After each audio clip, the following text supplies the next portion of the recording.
Okay, hello everybody. I'd like to welcome you guys to today's program. It is a program that all of you have waited for, and I advise you to go share this video right now. You have to share this video.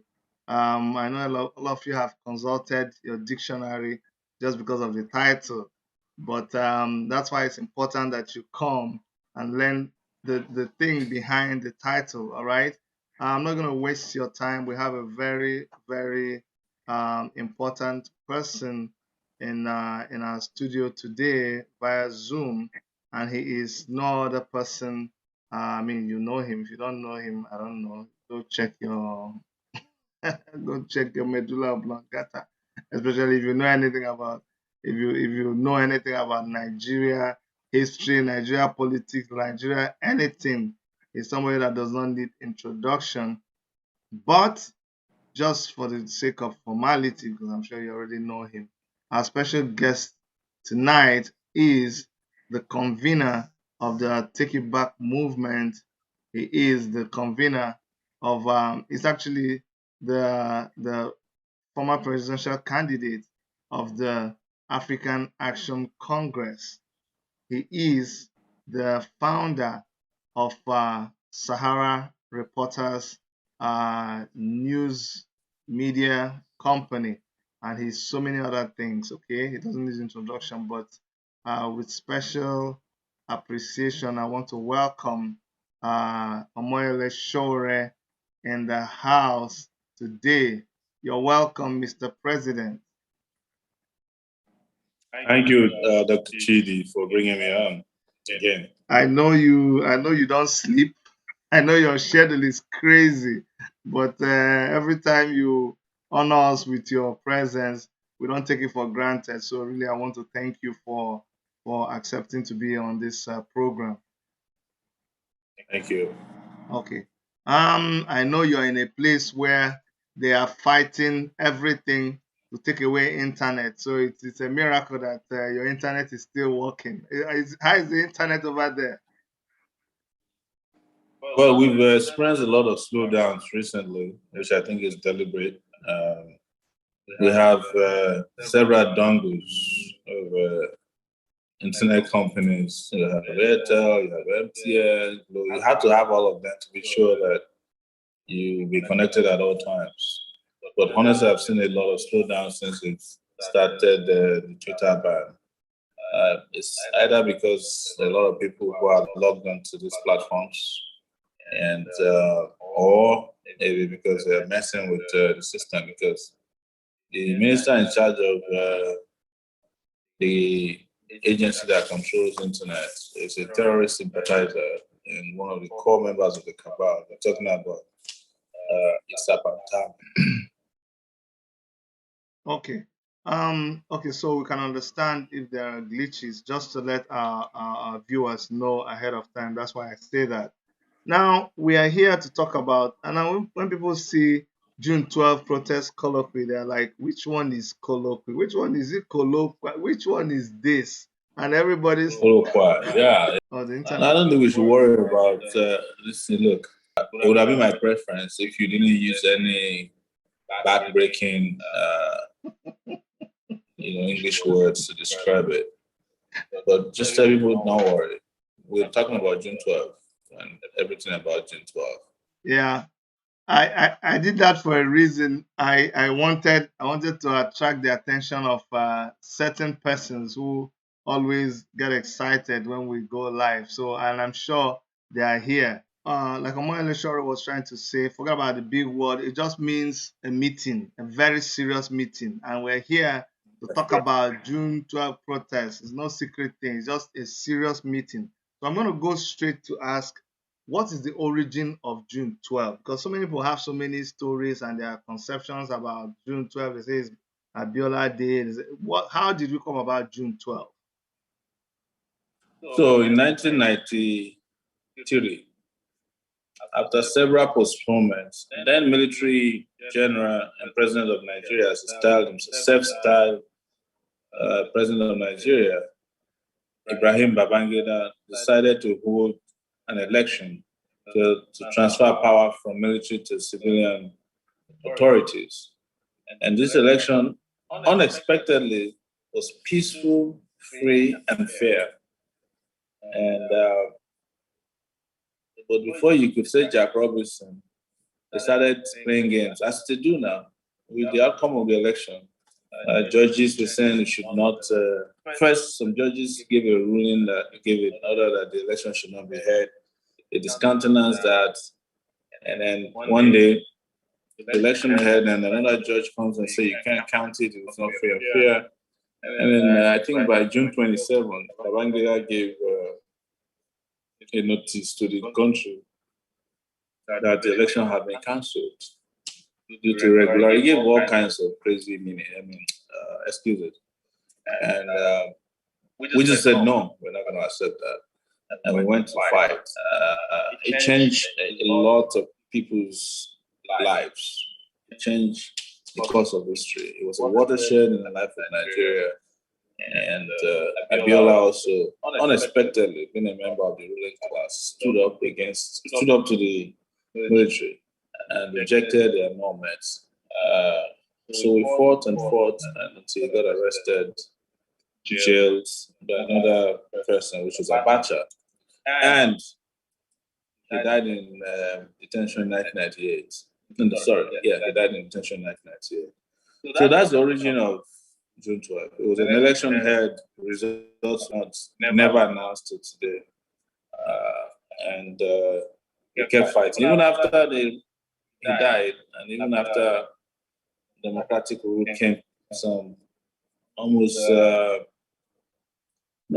or 6 years after, people didn't stop fighting until they now eventually recognized June 12th as Democracy Day, as opposed to their own democracy, which used to be May 29. So I hope my very short recollection of the event was acceptable to you. Otherwise, we'll be here all night long. No. I just wanted to lay a background. That's not what we're here for. So now, June 12th, you've explained to us the origin of June 12th. And then let me fast forward to when the federal government of Nigeria now decided that June 12th should be marked as a day that will be commemorated as Democracy Day. Democracy Day. Okay. So now it is a day that the federal government wants to be celebrated as Democracy Day. June 12th is coming up in a few days, but you are calling for a protest that day. So while the government is saying we need to celebrate that day as Democracy Day, you are saying no, we need to protest that day. Why? Why is this so? That day is so important to us that it reminds us of what we're experiencing today in Nigeria. Reminds us of what they did to the election in 1993. That lack of democracy, the arrogance of power, impunity, totalitarianism, tyranny, oppression, violation of human rights. Everything that came after June 12th, before June 12th, is what we're experiencing today. The disregard for court orders, manipulation of the judicial process, a toothless, compromising and conniving National Assembly. That was what brought about June 12th. And we are back there today, even worse. Nepotism, favoritism, massive corruption and incompetence in governments. That's where we are back to. And that's why the day June 12th resonates with us. And we chose that day as a day to fight power. But don't forget, Dr. Chidi, that even the idea of June 12th was suggested by our political party in Abeokuta in 2018. And a few days later, they raised to make a gazette to make it the new Democracy Day. Just like now, they're talking about scrapping the Senate, which was our idea. They're talking about legalizing marijuana. It was our idea. It's a lot of ideas that we put out there now. They're trying to steal it, or they've stolen it, but it's still not working because, you see, there's a saying in Yoruba culture that if you steal the king's beagle, where are you going to blow it? So it's where we are. But the reason why we chose June 12 is because everything that's wrong with Nigeria now shows exactly what was happening during June 12. And that public holiday, we want to make use of it for a good cause. Yeah. So, You know, if you're watching, Yeah. listening, you can understand. I'm tired of telling people about what I did in other states, Femi Falana, Ganesh Fawemi, Lisa Bakoba, Ayobe, Shehu Sonnets of this world. A lot of people suffered. but you know, Mr. President, People were killed, people were jailed. sorry, I'm cutting you in. I want to put this in perspective. Look, you are talking about things you did with people so many years ago. A lot of people who choose to, they have selective amnesia. People have forgotten what just happened like last year. And you're talking about so many years ago. People just wake up and they just throw everything away. I remember during the campaign, it was the manual for campaign that the federal government, they literally stole it. And I dare anybody to go and check. It was the manifesto. Immediately you talked about workers, increasing workers' salary. That's when they came up with the 30% that 30,000 that they could not even pay up to today. The NYSC, they increased the NYSC thing. They just were doing everything. So if people can forget that, why won't they forget the protest that you did with people like Abakoba and Femi Falana and all of those things? But well, that's a story for another day. Now people say, Omoyele, what is wrong with you? You just went out the other day and they shot you. They could have killed you. Why are you threatening to come out again when you know that these people are ruthless, when you know that these people will do anything to injure you, to harm you? Why are you not afraid of them? Why do you still want to come out and you're asking people to come out and protest on June 12th? I think I was quoted as saying the same thing in 2019 when we were planning a revolutionary protest. I remember. Met some reporters at the party secretariat, and when I gave a breakdown of how we can no longer continue like this, they asked me, "What if something happens to you, especially death?" And I said to them, and I recall saying, "You can't threaten to kill somebody who's not afraid of death. You know, the moment you die is the end of all the pains we are going through now.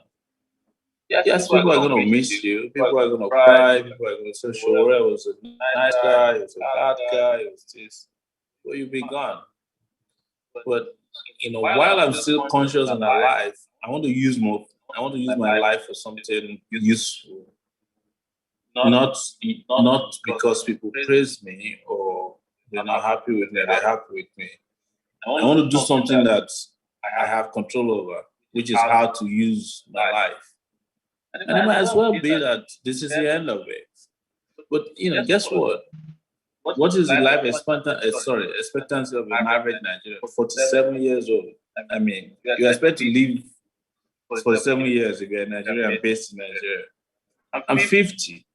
Come on now. I'm cheating by 3 years already. So I'm doing better than most Nigerians. Nobody should worry about that because I see that stands in front of a lot of people.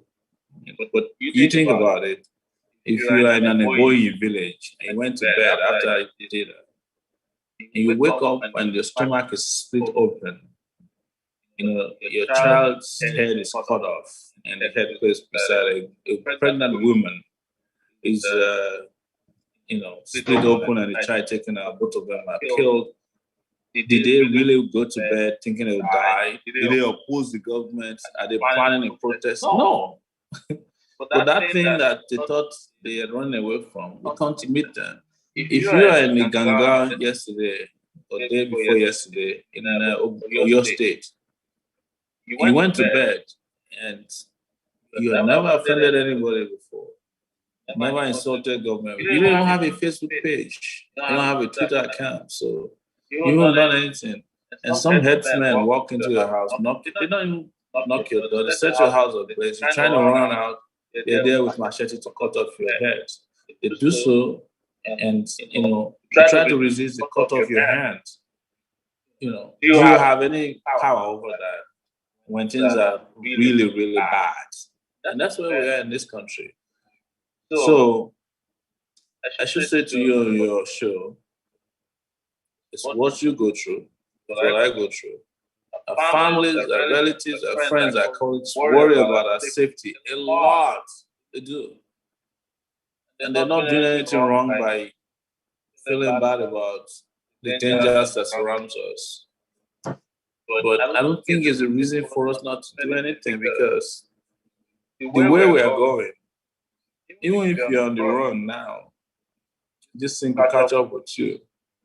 I just be that with that one time that if you are in the diaspora, especially diaspora people, you just do that one time that your mom died and you mistakenly came back home to bury her, and you're like close to Lagos, you're waylaid by some kidnappers who just jump into the road.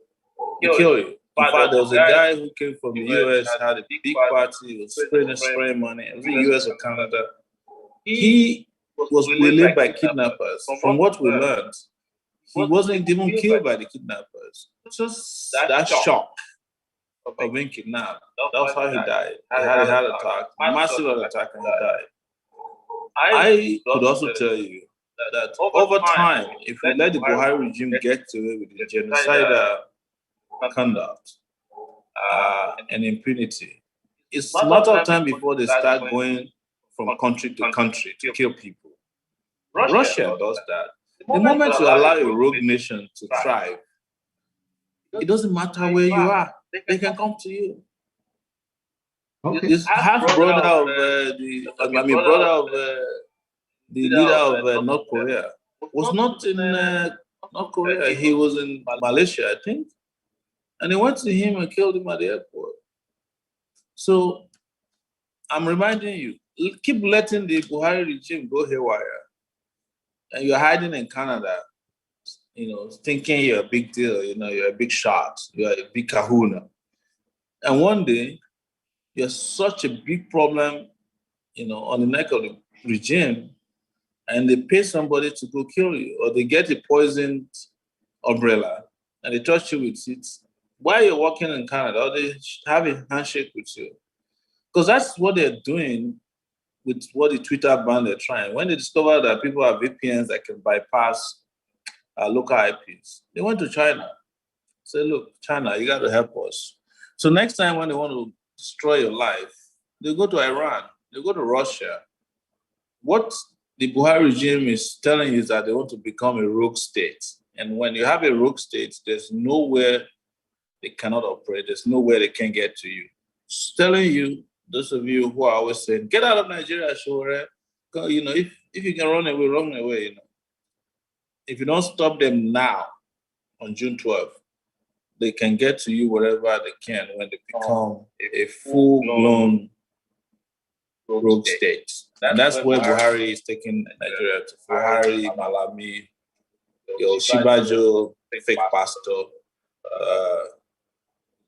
the Garbashos of this world, the Femi Additionals of this world, the Lai Mohammed of this world, the Bola Tinubus of this world, and all the criminals who support this, the El Rufais of this world, the Fayamis of this world.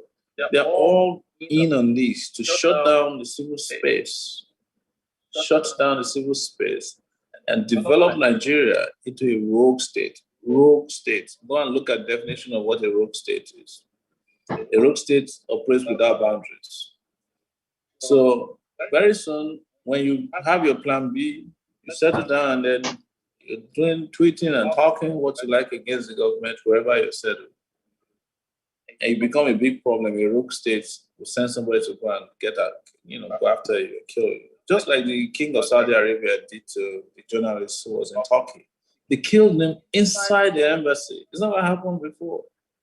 So keep running without fixing home. When you develop the monster at home, the monster will come after you. So it's better to just do it now so that it doesn't happen to other people my relatives, brothers, sisters, my kids, who are not here now, but might find their way back to Nigeria one day. All right. All right. Well, you already touched on an aspect that I wanted to touch, and that is when people keep saying, "Is there no other strategy? Why are you putting yourself in harm's way?"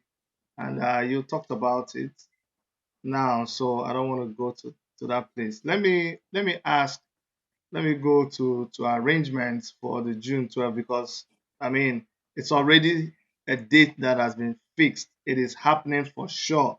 So we know it's already happening for sure.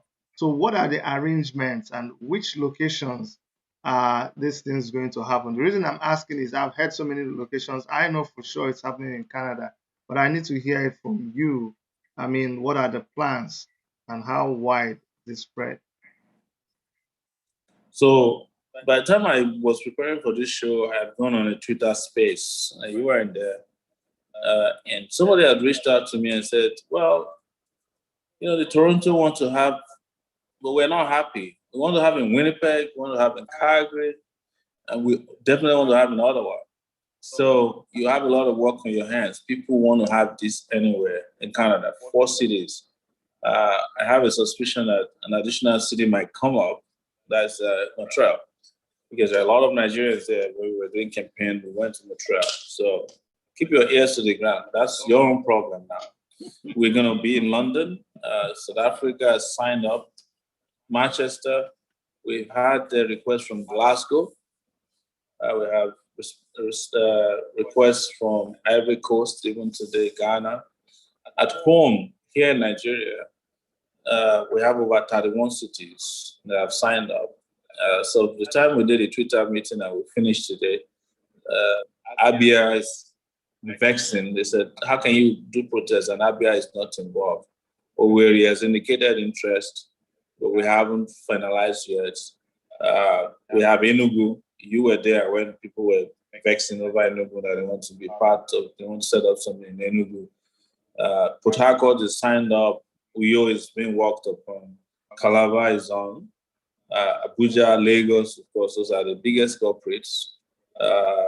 We have Yola, Adamawa State, ready to go. Kano, Kaduna, places like Damaturu, Gombe, unbelievable. There's a core northern states. Bauchi is ready to go. Akure, Benin City, Abeokuta, Oshogbo, Ile-Ife. Just head from Ogbomoso or your town itself or your city. Ilorin, Lokoja.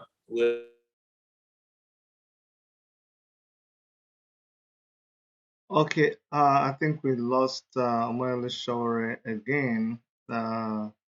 The unsteady internet connection is the reason for this. I'm hoping we'll be able to get him back. Okay, I think you're back. I'm here, yes. Okay, good. So, yes. So, Wari is on. I've mentioned a lot of cities now, and I don't have the list right in front of me because more and more people are asking to be added to the cities that are going out to protest against the Buhari regime on June 12th. The number is growing, and we've been doing meetings on Zoom. I think you were in that Zoom meeting yesterday. We had a Twitter space yesterday, had over 1,400 people. Today, the one we did today had close to 700 people, and all of them are boiling for action. And on the ground, our guys are out there on the field, working very hard. If you're watching and listening to me and your city has not been mentioned and you're capable of pulling 100 people, please just start organizing, and making sure this happens. Can you imagine? Can you imagine? And I'm imagining this in my head that we have 2 million, between 2 million to 20 million people come out of that, even if it's just to stand in front of your house in defense of this government on that day. They will know that the people's power is bigger than the people in power. So And that's the point to prove here. But let me also say that June 12th is just a kickoff of a series of events uh, in case this deaf and dumb government decide that they want to carry on with their impunity. The people will not back down.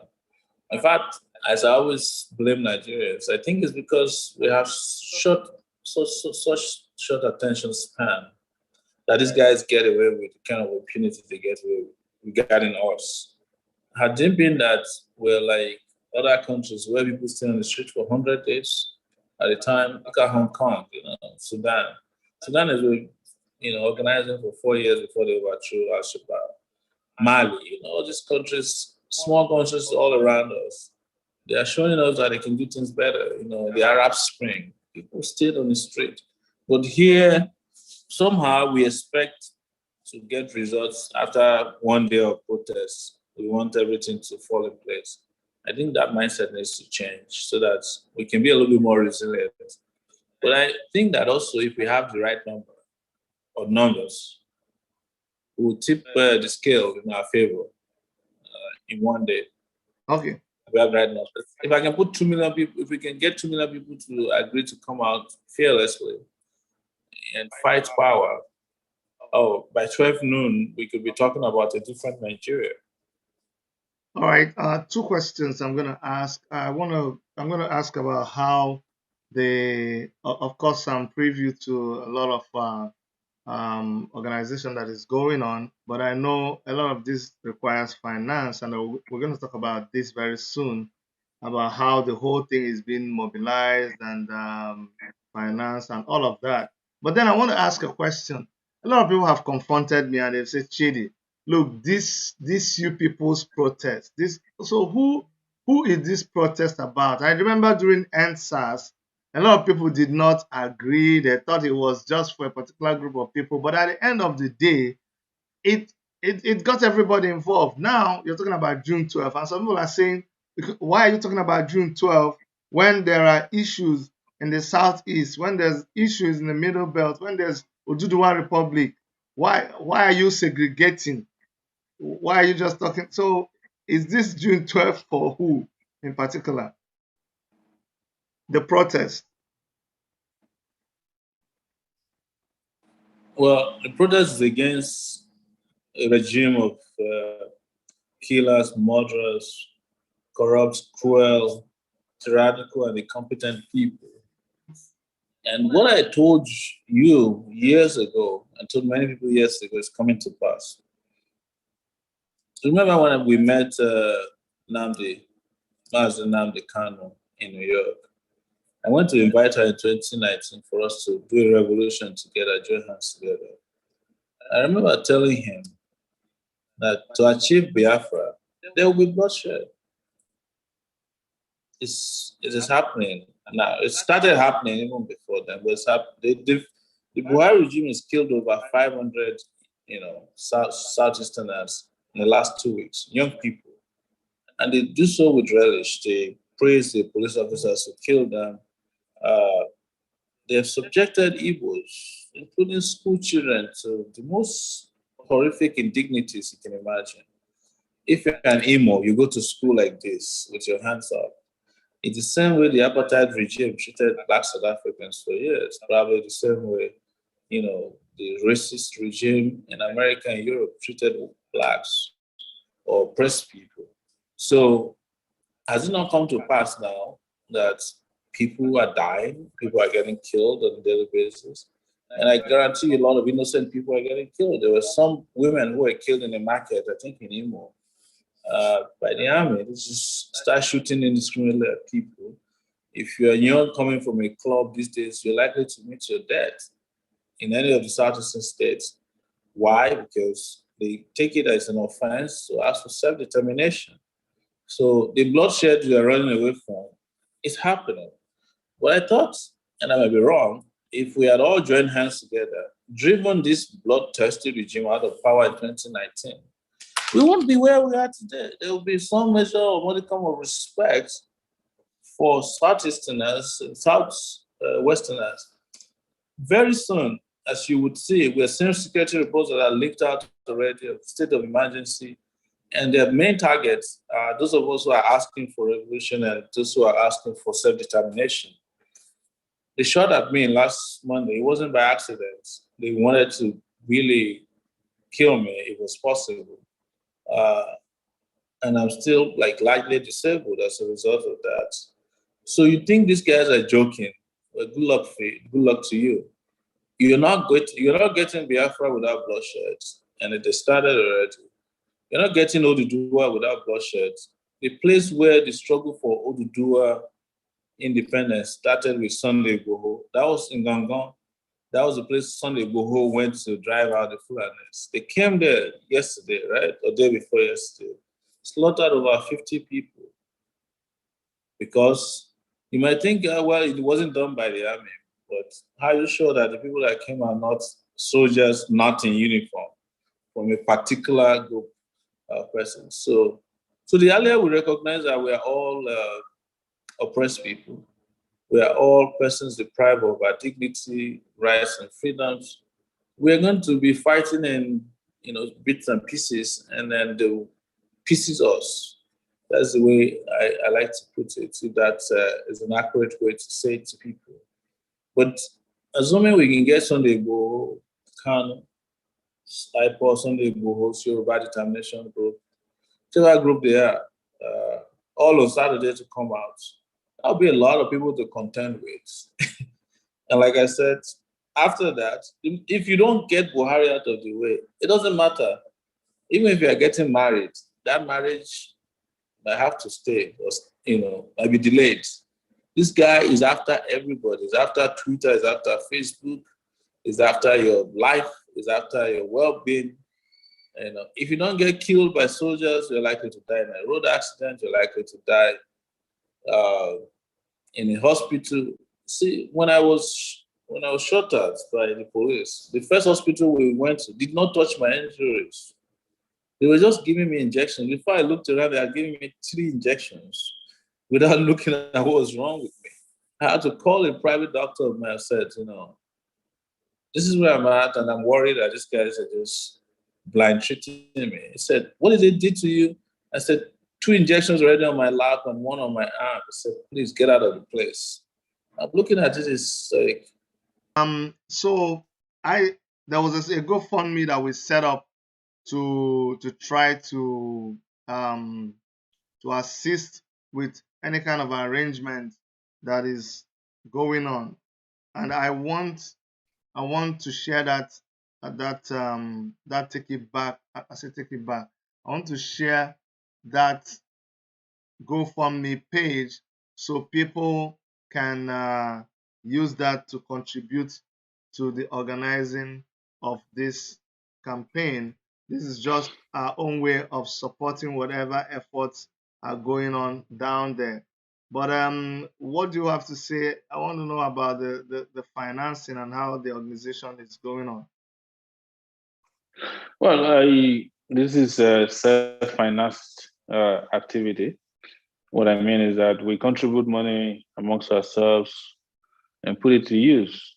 And we have to thank our brothers in the US and the UK who have individually contributed money to make sure that this kind of activity takes place. It's a revolutionary task. And I personally, as I've said repeatedly on these shows, I do not like the idea of money, canvassing for money, because people will misinterpret that to me. Oh, sometimes, some people do it mischievously. Oh, this is all about money. And in the future, when you don't seem to align with some of their thinking and positions, they also use that as a means of heckling you. Oh, I gave you money. As if that gives anyone authority to shoot down ideas. But so as a result, I'm very careful not to make fundraising something I do. But I also know that a lot of people have good intentions out there. And I saw that when I was running for office, how people contributed on a daily basis. People with nothing contributed something. And that was how we ran that campaign throughout Nigeria. It's the leanest campaign. And when I told someone how much we raised for the presidential election and traveled in 34 states, they said, well, that is the election budget of a councillorship candidate in Lagos. How did you do it? How did you use that money to run for presidency? That's why you see that there's no presidential candidate in Nigeria so far that has ever published campaign expenses except us, because it's not something they can publish. And ours is still online till today, what we use in transportation, housing, food, and we went to 34 states. And no presidential candidate, in my view, that I know of, traveled publicly as much as we did, both in Nigeria and outside of Nigeria. Because apart from the 34 states in Nigeria, we did almost 4 cities in Canada, over 7 cities or more in the US. We did 4 cities in Australia, 2 cities in South Africa, Johannesburg, and Cape Town. We did Accra. We did a lot of places. We did Italy, Spain, several cities in Italy, Spain, in Germany. Many, many places I can't count that we went to during that election, just with little money, compared to what other people raised and didn't go anywhere. So you want to imagine what Buhari and Atiku spent. This probably spent $1 trillion each. Yeah, but you see, I you know me very well. We quarrel about this all the time. See, I'm going to speak an Igbo proverb for you. In Igbo, we say, Ade Jimbabu Galago. I know you heard what I'm saying. No, I will explain. No. Okay, I'm going to translate it. Ade Jimbabu Galago. What it means is that you don't, because of dying, refuse to go to war. When there's already a war, when the enemy is there, you don't, because of being killed, you run away from the war. It's only cowards that do that. Look, and your friend Dino Melaya will say, if you talk, they will kill you. If you don't talk, they will kill you. So come on, make you talk, die. And I say, if you talk, you die. You don't talk, you die. You are always saying, because they say this, if whether you like it or not, they will still say that Omoyele chop the money, do this. And yet, money is needed to make these things happen. And that's why, almost out of a strong head, I went and opened that GoFundMe account. Let them say it is me. It's not you. I opened it by myself. It was on the show here. I told guys, I'm going to go ahead and open this thing. So this is not an Omoyele affair. We are just trying, and as if I knew, right here, I said we need to do this for a time such as this. I only regret that I didn't start talking about it early enough. So honestly speaking, I want to know that it's about time. It is something that is needful. Let the person who will talk, let them talk, because they will still talk. I'm not afraid. I'm not afraid of people talking. I'm just giving you caveats. Yeah. That even without people talking, I have this general caution around money. Yeah. I'd prefer that my money is spent, if I have, on something than relying on money of other people. Yeah. But having said that, I'm speaking to everybody watching you, anybody that can support. They have been supporting even before now. The guys that were jailed in Kogi, a lot of money were sent to us to give, not a lot, but we've been able to visit them on a weekly basis, provide them with whatever they need immediately because of donations from your GoFundMe account and other people.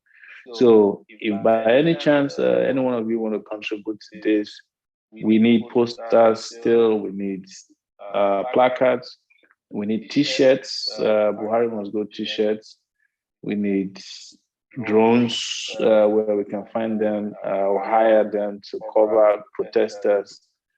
We need water, we need food, we need medicine, we need legal support. These are things that are going to happen because what I found out is that people just want this to start on June 12th. They are not willing to go back to their houses anytime soon.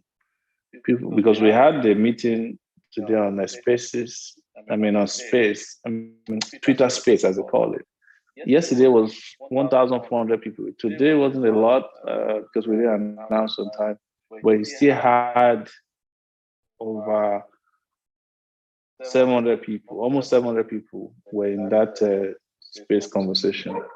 And they stayed for 2.5 hours discussing this. So, absolutely. What is interesting is that all the money we need could be given to us by one person if we find the right people. But the fact is that we are also not taking money from sources that we don't know. And you do that as well, people we cannot vouch for. Sure. So if you're there, after a long time, I'm soliciting your support for June 12 protest. And it promises to be massive if we do everything that we're hearing come to pass. Because I've heard people who typically don't even protest saying this time I'll join.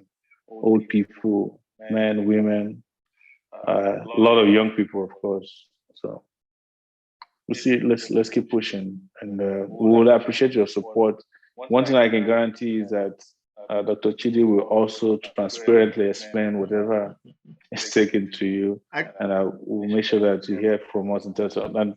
We don't joke with that. Let me say this, Mr. President, and that's for the benefit of everybody here. Maybe I should have done this before now. Let me share that page. We got money from the past, the donations we had from the past. Where is this? Let me go share the GoFundMe page. We sent the money. From that money, we sent. You just heard Omoyele Shore talk about visiting the guys in Kogi prison. Remember when I talked about them? I shared it, and a lot of you donated. All the money that we got that time, it's part of the money that that he is talking about. So it was transmitted, and it was accounted for. So the good thing about GoFundMe is that you can go there and see the amount that was raised.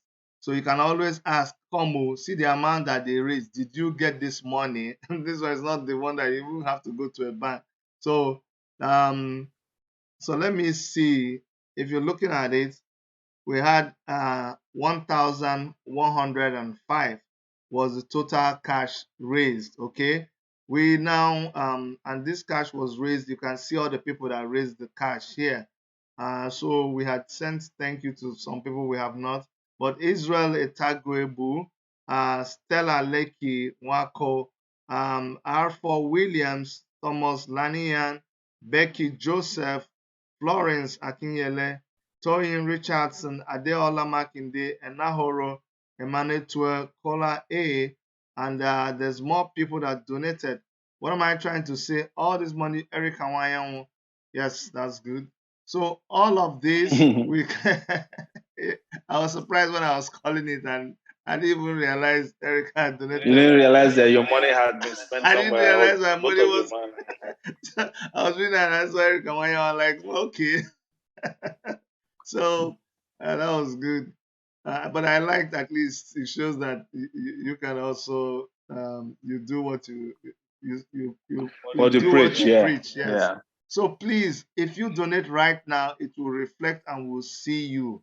We didn't want, this wasn't a fundraising event that we did. We wanted to be able to let people understand what the June 12th protest was all about, and he's done justice to that. He has made it clear it does not belong to anybody. If there's any way that this administration has touched you, June 12th is for you. Yeah, absolutely. Exactly. If you're fighting for self-determination, it's for you. If you're fighting for human rights, it's for you. Which if they killed your family at NSAS, it's for you. If your salary hasn't been paid, it's for you. If your organization is on strike, it's for you. If your school fees was increased and you can't afford it, it's for you. On a serious note, Mr. President, I want to ask you this question. I'm going to be blunt.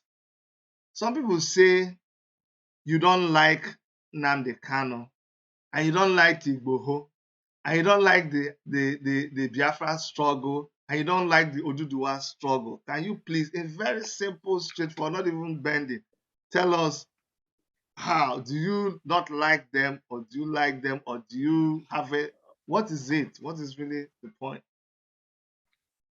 I think you were there when I met Nnamdi Kanu. You took me to him, and you saw how the reception was very warm. I know. And even some things he said in the background about me, I'm like, it's so nice to meet you. I can't believe how you hold on and all that. If I don't like him, why would I leave my house to go meet him and then make it public, live stream it, I know. and then eventually have to even deal with the backlash, which was part of the reason they arrested me, was because I met with Kano. So the same thing goes with Igbo. I've spoken to Igbo before and told him that we should all work together, right? What people do in these conversations we have, in these spaces we share conversation, is to try and help whomever doesn't immediately accept their position. There was a time that I went on certain shows, I think it was Mayegun or it was Angela Oriaki's show, and the question was if Buhari is dead or not. The moment I said what is true, that Buhari is not dead, he may not be in charge of, but the man is who you are saying. That is the characteristics of the Buhari that was elected into office or selected the second time, whatever happened. You need to look at the comment section. Oh, you're working for APC. How can you say Buhari is not dead? Buhari died in 2017. Some of them even said they attended the burial in Saudi Arabia. I'm exaggerating. But they believed it. They believed that Buhari is dead. And anybody who said anything otherwise is somehow not somebody they can relate with. But you don't do that. You have to not let yourself be led, by the nose. That's what we call leadership. Do your research, stick with positions that you know are verifiably true. And regardless of how people help you, don't worry. The same thing with the whole Oduduwa thing. People even went as far as saying that I'm not Yoruba, I said I'm a Joy, and they got upset, or trying to just tell all kinds of stories. What I've said, which is my position, I've not changed it, is that I prefer a revolution to secession. And I've said it repeatedly that secession will not happen without a revolution. And I also said it without mincing words, that even secession itself is a revolution because you're going to change, the whole makeup of Nigeria. Yeah. You're going to change, if you're going to change Nigeria in any format that deviates from the standard that we're used to, and that is a revolution. That's even literally the definition of the revolution. So, but I prefer that as a Pan-Africanist, that even the continent of Africa is one. And as a result, prefer that Nigeria remains one under a just banner. The people that are asking for secession today, some of them might ask for, as an alternative, a candidate of their choice. If we get to 2023, you'll be surprised. Because they believe that if maybe that candidate or their candidate wins the election, the justice they are looking for will come through the back door, by way of proximity to power. So it's all of these things are evolving, and my position hasn't changed. But I need a little clarity, because that's where. But this idea of you hate Oduduwa, you hate, if you know what I do in the background. I know. In promoting social movements and ensuring that people get justice. I've said it before, nobody has counteracted. The first video of the killings of Biafrans came from Sahara Reporters. I obtained it myself. Amnesty International, it was passed on to Amnesty International. We obtained, I don't know which way it went. And that was when they shot them at a primary school or high school, some Yeah, in an sure, open sure, sure, field. sure. And nobody was willing to publish it, but Sahara reporters at that point. If I hated the Biafran struggle, would I publish a video that indicts the Nigerian government so bad? So I don't. There's the word, but people want to shut. When people are determined to shut you up, they deploy everything at their disposal to do that because they want that their opinion to be dominant. There's And something there's nothing wrong with that. There's something I want to clarify here because that's where the people that want to twist things always twist things. The way Nigeria is, starting from the name Nigeria, which I've heard you say that we didn't even take the name upon ourselves. But are you trying to say when you say you would prefer you have a pan-Africanist, look at things, and you would prefer that the people in Nigeria, stayed as a strong unit? Are you trying to say that if the marriage that is called Nigeria right now, the people have a referendum and they say we don't want to be part of this union, are you saying you're against that? And you're saying it is indivisible? No, I'm not. I don't belong. I don't belong in the category. If you follow my position and thoughts on that, I don't believe in the category of people that says Nigeria is indivisible. And as I'm sitting here with you, Nigeria has been balkanized by the way it's been ruled. What I've said is that if Nigeria were to be properly governed, these problems will not exist. Hello? Yes. So we're still there with that these problems will not exist if there was proper governance of Nigeria, that people would not be clamoring to leave. If people clamor to leave in a referendum and say we're no longer part of Nigeria, who am I to stand in the way of that? But the question I have for you is, can you have a referendum with Buhari in power that says Nigeria will break up? So it was just, is if there's going to be a referendum, you expect INEC to conduct the referendum. INEC that cannot conduct common state election freely, it will rig the referendum, right? So you still need to have the right people in place to even have a referendum, for them to allow the referendum that will be free and fair to happen. Not this shambolic condition you have. And I guarantee you, and I've said it, that we're there to be, so we're there to be a just and fair country, that most people will not want to live. Sure. They will prefer a united Nigeria, because even for business people, a bigger population, a bigger space is better for business. For tourists, a bigger space is better for tourism. For politics, a bigger space is better for politics at times.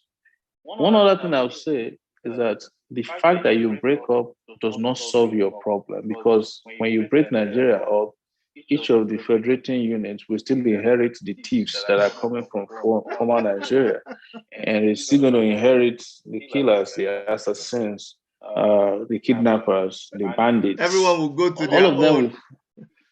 Yes. So this concept of justice and revolutionary thinking must prevail, even if tomorrow we peacefully separate and go our separate ways.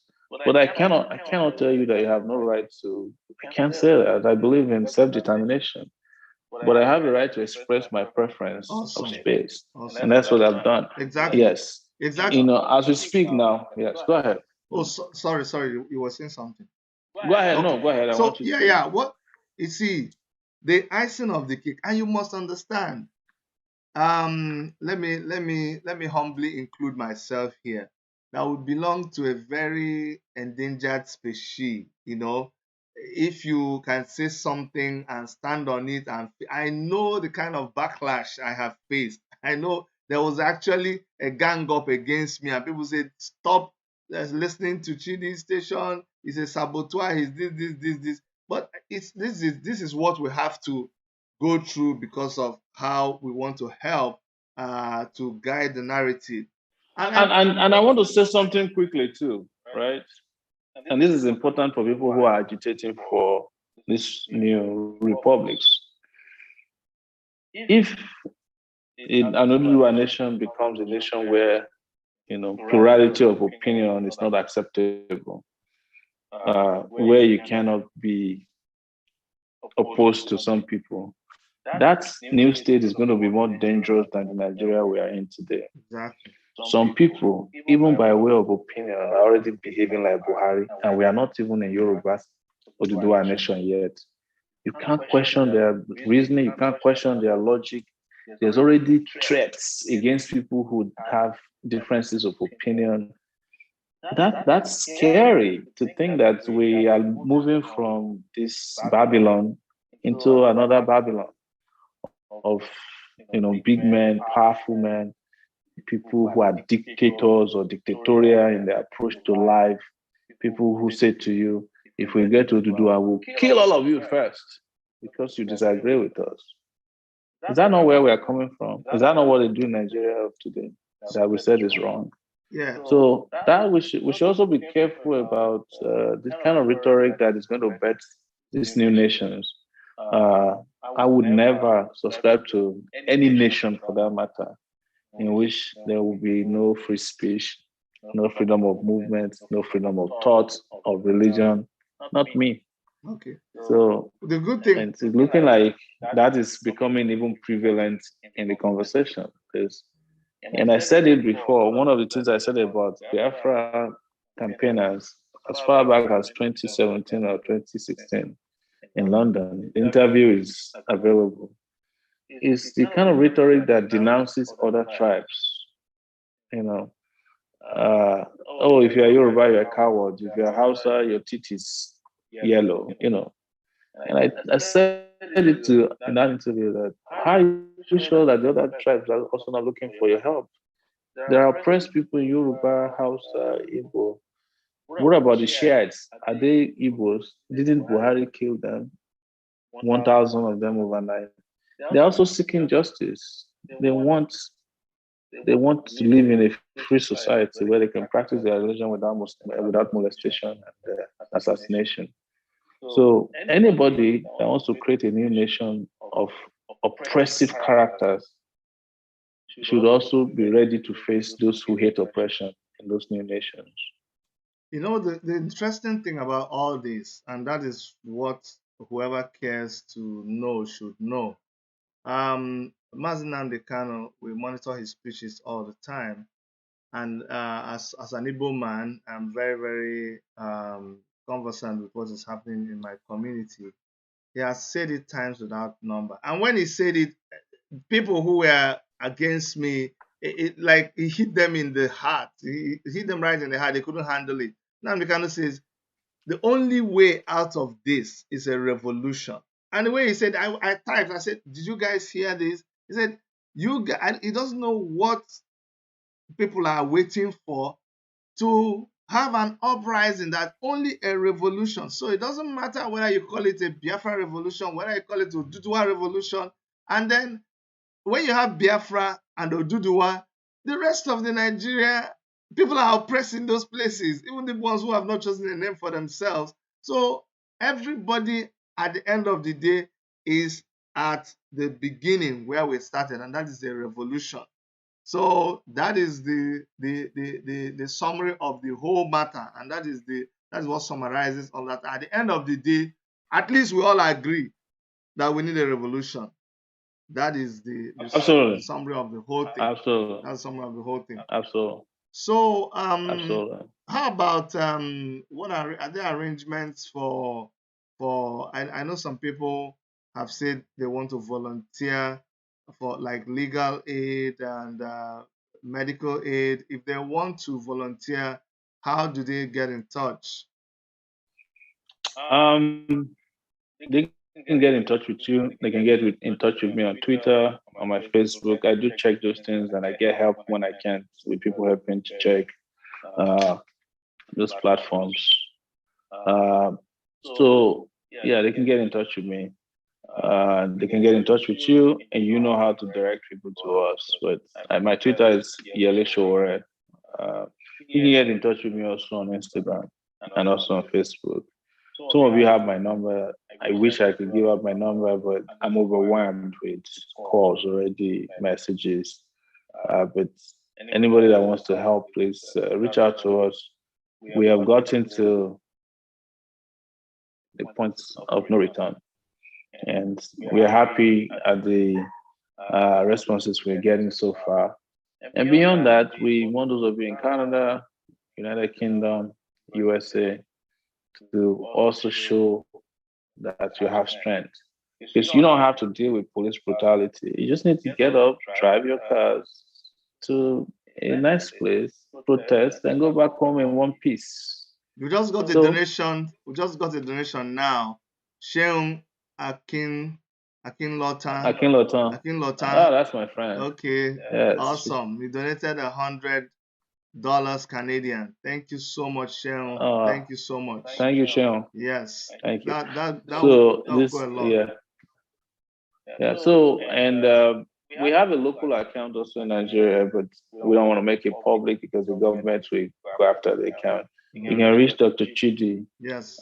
If you can't donate on GoFundMe and you want to make, some of you have a lot of local accounts in Nigeria, you prefer to transfer from there. Dr. Chidi can be of help. And you know how to reach Dr. Chidi in helping to make those kind of donations, so that we can, by Wednesday we want to make sure all our centers are equipped with placards, flags, flyers, posters, and also the lawyers adequately informed and ready, doctors. There are no lawyers asking us for money, so we're not asking for. But sometimes some lawyers will ask you for a little money to transport or to make photocopies. So not a bad idea, but trust that as soon as it's over, whatever donations you made, Dr. Chidi will give you a breakdown of how the monies were spent. That, for me, transparency is key in these public transactions. Sure. So yeah. I'm getting a lot of calls. I have another meeting. Sure. Yeah. I know you have to. Please, I know you have to go. I really want to thank you for coming to honor us in this meeting, and then. Oh man, any day. This is home. Yeah. But keep doing what you're doing. We'll keep praying, and nothing will happen to you. Nothing will really happen to you. Please. Yeah. And if anything happens to me, please keep going, man. Don't even let it stop you for one day. No. Let's not go there. All right. Yeah. Thank you so much for coming. Thank you. Luta continua, Victoria continua. Sata. Yes. Revolution now. Yeah. All right, guys. That was Omoyele Shore. There, it's amazing when you hear someone like him say, even if anything happens to me, and when he says it's as serious as it gets. It's not a joke. And if that kind of thing doesn't touch you, I don't know what will touch you. You know, um, the situation in Nigeria is just so sad and it's so annoying.